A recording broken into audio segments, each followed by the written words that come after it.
sa lagay ng ating panahon, 6/20/25. Sa ngayon po ay tuluyan na nakalayo ang sama ng panahon na ating binantayan na tumawid po sa ating kalupaan.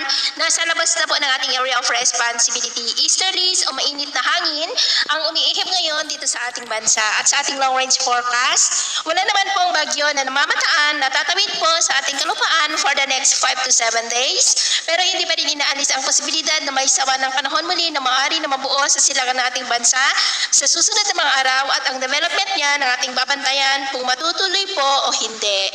At sa lagay ng ating panahon, ngayong madaling araw ay maayos naman po ang panahon sa malaking bahagi ng ating bansa, pero may chance pa rin ng mga isolated rain sa ilang bahagi ng Zambales, Quezon, Batangas, Marinduque, Sorsogon, Negros, Leyte, Samar Provinces, Surigao del Norte, Davao Region, at ilang bahagi po ng Sorsogon. At mamaya ay sisikat naman po ang araw sa malaking bahagi ng ating bansa.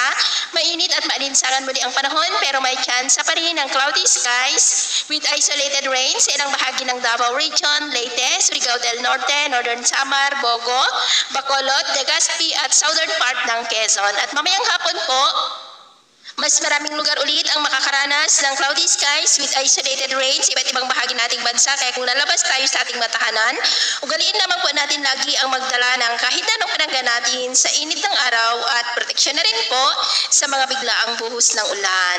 At sa atin naman pong mga baybayin, wala naman po tayong nakataas na ng mga gale warning signals, pero iba yung pag-ingat lamang po kung papalaot tayo para po mas makaiwas